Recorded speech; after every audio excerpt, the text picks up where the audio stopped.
अब मध्य प्रदेश से खबर सामने आ रही है जहां रतलाम जिले में एक एलियंस जैसा दिखने वाला बच्चा जिसका जन्म हुआ है। मामला सामने आने के बाद से हर कोई हैरान है। बताया जा रहा है कि बच्चे के अंग पूरी तरह से विकसित नहीं हुए। इसी के चलते फिलहाल उसे एनएसयू में रखा गया है, जहां पर बच्चे का इलाज जारी है। जानकारी के अनुसार बड़ावदा निवासी शफीक की पत्नी सजेदा ने बच्चे को जन्म दिया। नवजात शिशु के शरीर पर चमड़ी विकसित नहीं हुई है और इसी की वजह से उसके शरीर की सारी नसें स्पष्ट दिखाई दे रही हैं। चमड़ी के न होने की वजह से बच्चे की आंखें और होठ पर सूजन है। हालांकि अविकसित नवजात को देखने पर ऐसा लगता है जैसे वो एलियन जैसा हो।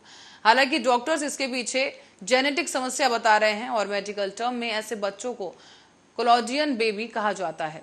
इस बीच आपको बता दें कि आईसीयू इंचार्ज से मिली जानकारी के अनुसार बच्चे को देखकर हर कोई हैरान है, लेकिन ये एक जेनेटिक समस्या है। ऐसे बच्चे को मेडिकल भाषा में कोलॉजियन बेबी कहा जाता है और इस जेनेटिक समस्या में गर्भावस्था के दौरान बच्चे की चमड़ी विकसित नहीं होती और बच्चे के शरीर पर चमड़ी नहीं होने से उसके अंग सूज जाते हैं और नसें बाहर दिखाई देती हैं। हालांकि अंगों के विकसित न होने के चलते बच्चा मेल या फीमेल इसका भी खुलासा नहीं हो पाया है। डॉक्टर के कहने के मुताबिक ऐसे बच्चे को इन्फेक्शन का ज्यादा खतरा होता है और बच्चे की उंगलियों और कई अंग पूरी तरह से विकसित नहीं हुए हैं। तो वहीं रुक करेंगे अगली खबर की ओर। ग्वालियर में गवाही देने जा रही एक गर्भवती रेप पीड़िता के साथ आरोपी ने मारपीट की और राजीनामा न करने पर जान से मारने की धमकी दी है। बताया जा रहा है कि पीड़िता दुष्कर्म के मामले में गवाही देने कोर्ट जा रही थी, लेकिन तभी आरोपी अपने 4 साथियों के साथ रास्ते में पहुंचा और महिला पर राजीनामा करने के लिए दबाव बनाया गया।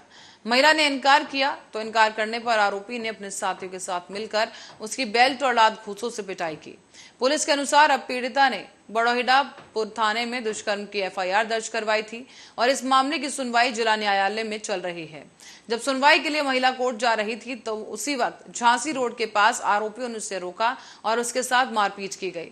फिलहाल पीड़िता के पेट में लात घूंसे मारे गए और महिला की शिकायत पर झांसी रोड थाना पुलिस ने अब आरोपियों के खिलाफ एक नया केस दर्ज कर लिया है। आपको ये भी बता दें, टाउन इंस्पेक्टर संजीव नयन शर्मा ने बताया कि जल्द ही इन तमाम आरोपियों को गिरफ्तार कर लिया जाएगा। बता दें कि शिवपुरी जिले की रहने वाली ये पीड़िता, जिसके साथ करीब 6 महीने पहले रेप हुआ और इसके बाद वो गर्भवती हो गई। महिला ने आवेश धाकर नामक एक शख्स पर दुष्कर्म का आरोप लगाया है और फिलहाल रेप केस की सुनवाई कोर्ट में जारी है। मध्य प्रदेश के नर्मदापुरम बुदनी के बीच स्थित नर्मदा पुल से एक पिता ने घरेलू विवाद से तंग आकर अपने 2 बच्चों के साथ आत्महत्या करने की कोशिश की है। इस शख्स ने शुक्रवार की रात को ही अपने 2 साल के बेटे और 4 साल की बेटी के साथ पुल से नदी में छलांग लगा दी। हालांकि गोताखोरों की वजह से पिता को बचा लिया गया है, लेकिन हादसे में दोनों ही मासूम बच्चों की मौत हो गई। आरोपी पिता पर अब मौत का केस दर्ज किया गया है। साथ ही जानकारी के अनुसार सुहागपुर के गुंदरई के रहने वाले राजेश अहिरवार ने 3 दिन पहले ही अपनी पत्नी से मारपीट की, जिसके बाद पत्नी के पैर में चोट आ गई और राजेश ने उसे नर्मदापुरम के निजी हॉस्पिटल में इलाज के लिए भर्ती कराया था। और इसी बीच शुक्रवार की शाम को दोनों पति पत्नी में किसी बात को लेकर अस्पताल में ही विवाद शुरू हो गया, जिसके बाद राजेश अपने दोनों बच्चों के साथ और पत्नी की आत्महत्या करने की चेतावनी देकर पहुंच गया। साथ ही दोनों बच्चों के साथ नर्मदा पुल से इस शख्स ने छलांग लगा दी। हालांकि इस पूरी घटना के दौरान राजेश को पुल से कूदते हुए एक राहगीर ने देखा और पुलिस को मामले की सूचना दी। सूचना मिलते ही बुदनी थाना के पुलिस पहुंची और इस दौरान मौके पर गोताखोरों की मदद से शख्स को बचा लिया गया। आपको बता दें कि इस पूरी घटना के दौरान कुछ ही देर बाद बुदनी में एसडीएम, एसडीओपी नर्मदापुरम और एसडीएम और तमाम पुलिसकर्मी मौजूद हुए और उसके बाद होमगार्ड की टीम ने मौके पर पहुंचकर रेस्क्यू अभियान चलाया, लेकिन इस दौरान शख्स को बचा लिया गया, जबकि दोनों बच्चे डूब चुके थे और उनकी मौत हो चुकी थी।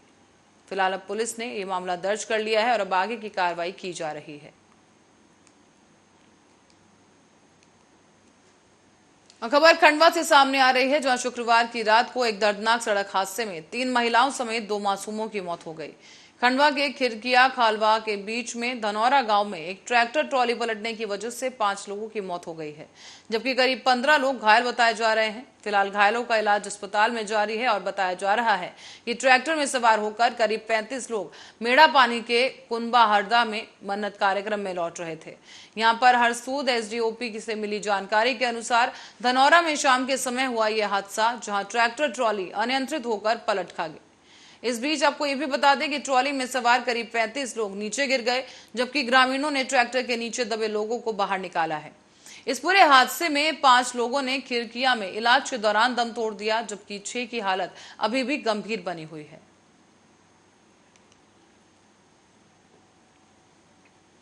तो रुक करते हैं मध्य प्रदेश का, जहां पर तपिश बरकरार है और अधिकतम तापमान 45 डिग्री के ऊपर बरकरार है। ऐसे में प्रदेश में सबसे गर्म खजुराहो रहा, जहां पर पंचमढ़ी को छोड़ दिया जाए तो पूरे प्रदेश में अधिकतम तापमान 40 डिग्री के ऊपर बना हुआ है। प्रदेश में सबसे गर्म रात राजगढ़ की रही और अगले ही 2 दिनों में तापमान में गिरावट होने की भी संभावना जताई जा रही है। आपको बता दें कि प्रदेश के 7 से 8 जिलों में लू के लिए येलो अलर्ट जारी किया गया है और मौसम विभाग के अनुसार अभी ऐसा कोई वेदर सिस्टम एक्टिव नहीं है जो प्रदेश के मौसम पर प्रभाव डाले। हालांकि किसी प्रभावी मौसम प्रणाली के सक्रिय नहीं रहने के कारण वातावरण में नमी मिलने का सिलसिला कम हो गया है, पर इसी वजह से बादल छट गए हैं। आसमान साफ रहने के कारण गर्मी के तेवर तीखे बने रहेंगे और अगले 2 दिनों तक तापमान में गिरावट न होने की संभावना है। आपको ये भी बता दें कि मौसम केंद्र की रिपोर्ट कहती है कि पिछले 24 घंटे के दौरान प्रदेश का मौसम शुष्क रहा। खजुराहो, नौगांव, ग्वालियर, दतिया जैसे तमाम जगहों पर लू का प्रभाव रहा। इस बीच शहडोल, जबलपुर, सागर, भोपाल, उज्जैन, ग्वालियर संभागों में जिले के अधिकतम तापमान सामान्य से अधिक बना हुआ है। यहाँ पर मौसम विभाग का पूर्वानुमान ये भी कहता है कि सागर संभाग के जिलों में और सतना, राजगढ़, गुना, ग्वालियर, दतिया, मुरैना जैसे जिलों में लू चलने की संभावना है।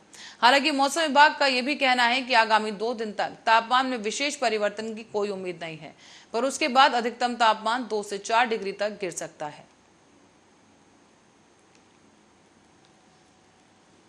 और अब बात करें कोरोना संक्रमण की, तो इंदौर में पिछले कुछ दिनों से कोरोना के मामले एक बार फिर से बढ़ने लगे हैं। पहले जहां रोजाना 1 से 2 या 3 संक्रमित मरीज सामने आ रहे थे, तो वहीं अब संख्या बढ़कर 12 से 13 हो गई है। यानी कि प्रतिदिन अब 12 से 13 मरीज इंदौर से सामने आ रहे हैं। एक बार फिर से स्वास्थ्य विभाग के साथ साथ आमजन की चिंता भी बढ़ गई है। दरअसल कोरोना की पहली और दूसरी लहर के बाद मची तबाही के बाद अब तीसरी लहर शहर में सामान्य तौर पर निकल गई थी। इसमें संक्रमित मरीजों की संख्या जरूर हद से ज्यादा थी, लेकिन अस्पतालों में भर्ती होने की नौबत पहले की तरह नहीं रही। लेकिन अब इसी कारण शहर ने बड़े ही आसानी से ये सह लिया। पर अब लंबे अंतराल के बाद एक बार फिर से इंदौर जिले में कोरोना संक्रमितों की संख्या में बढ़ोतरी दर्ज की गई।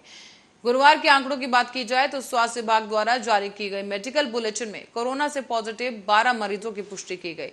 तो वहीं शुक्रवार को भी 13 मरीज कोरोना से संक्रमित पाए गए और वहीं अब 58 ऐसे मरीज हैं जो कि जिले में कोरोना से पीड़ित हैं और उनका उपचार जारी है।